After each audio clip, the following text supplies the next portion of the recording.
Bora começar essa nossa análise de hoje entrando de cabeça num cenário histórico onde uma sociedade inteira estava literalmente a um fio de explodir. Lá no final do século XVIII, a Europa foi varrida por uma onda de movimentos sociais e políticos que quebraram de vez as pernas das monarquias absolutistas. Esse período super intenso é o que a gente chama de Era das Revoluções Burguesas. E bem no meio desse furacão todo estava a França. Uma nação de 28 milhões de pessoas rachada ao meio, ou melhor, rachada de forma muito desigual e caminhando a passos largos para uma ruptura inédita. O nosso foco hoje é entender como uma estrutura social super arcaica, batendo de frente com as novas ideias iluministas e uma crise econômica pesadíssima, criou a tempestade perfeita para a Revolução Francesa.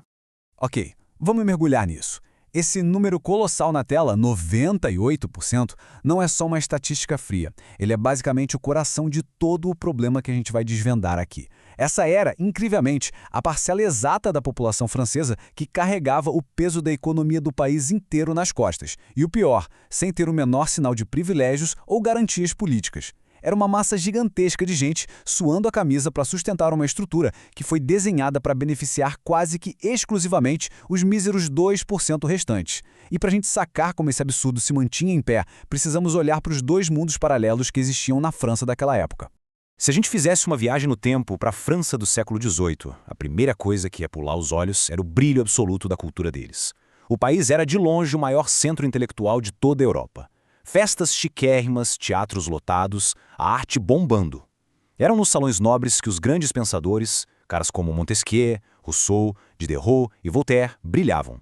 Eles passavam horas discutindo e espalhando as ideias do iluminismo, que basicamente defendia a liberdade política e econômica, além dos direitos básicos de todo indivíduo.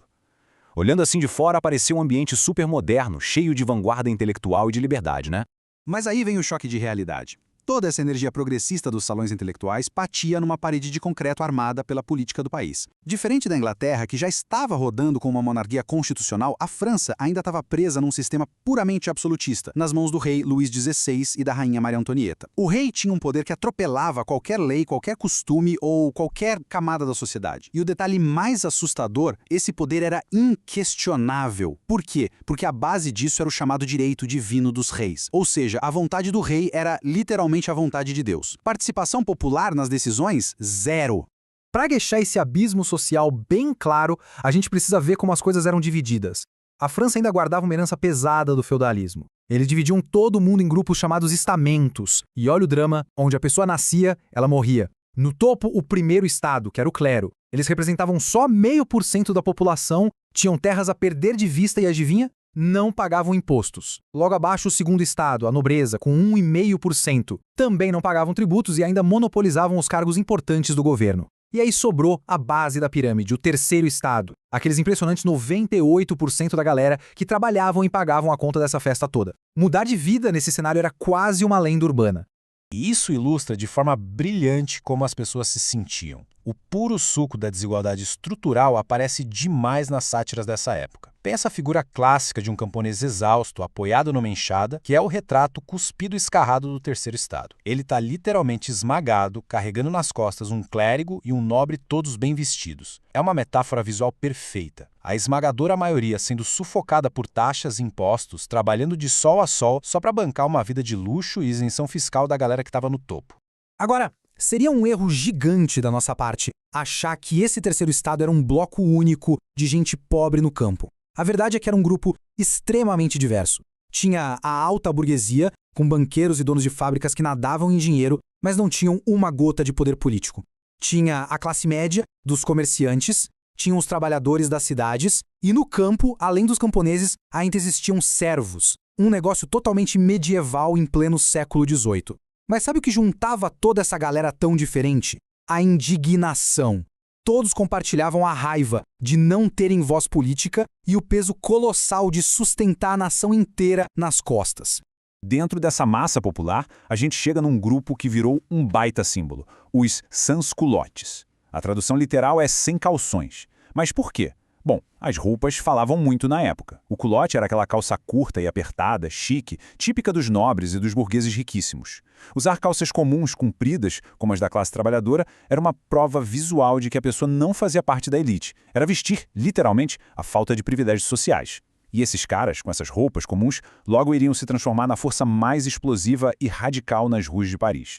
Bom, com toda essa injustiça estrutural, a panela já estava no fogo. O que faltava era a pressão. E ela veio de forma devastadora. O cofre do país estava um buraco negro, sugado por guerras caríssimas, como a Guerra dos 7 Anos e até a ajuda militar que eles deram na independência dos Estados Unidos. Aí, como se o caos financeiro não bastasse, a natureza resolveu pesar a mão.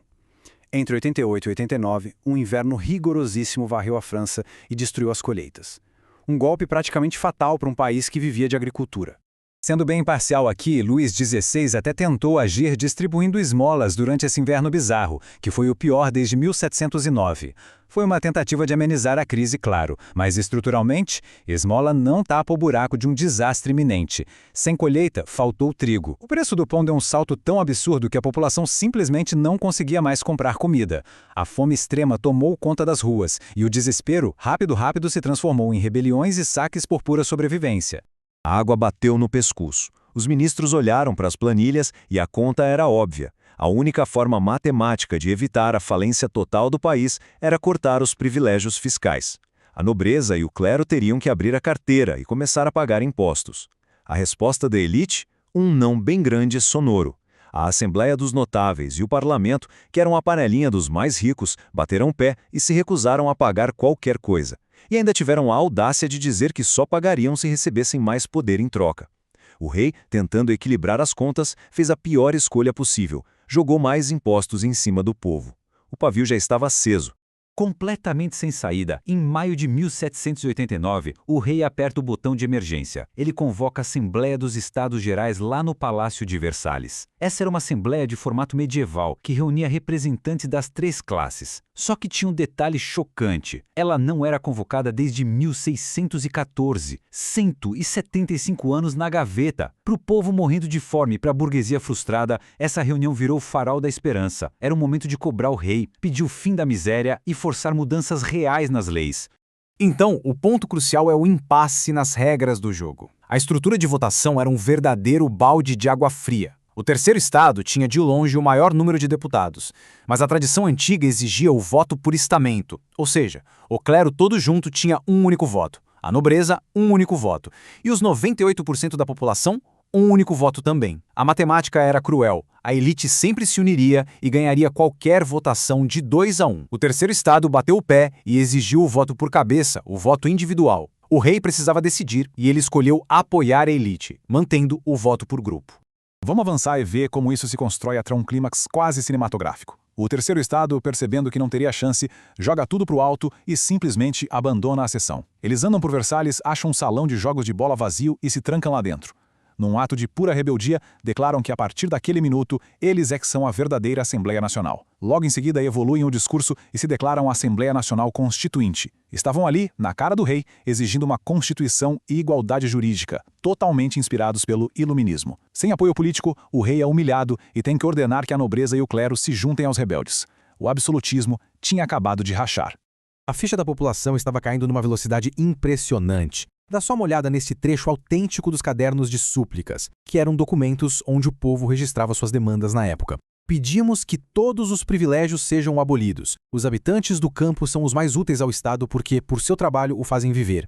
É um choque de lucidez absurdo. A base da sociedade não estava mais aceitando calada. Eles finalmente entenderam que o motor que fazia aquela nação luxuosa girar era o suor deles. E uma vez que essa consciência acorda, a gente sabe, não dá para fazer voltar a dormir.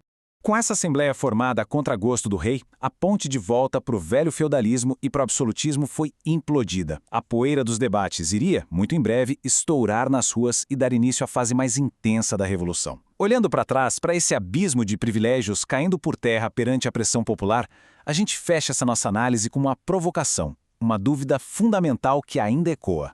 Será que a verdadeira igualdade pode um dia ser simplesmente concedida de bom grado por quem detém o poder? Ou será que ela sempre terá que ser exigida e arrancada à força pela maioria oprimida? Fica essa baita reflexão que a Revolução Francesa gravou na história.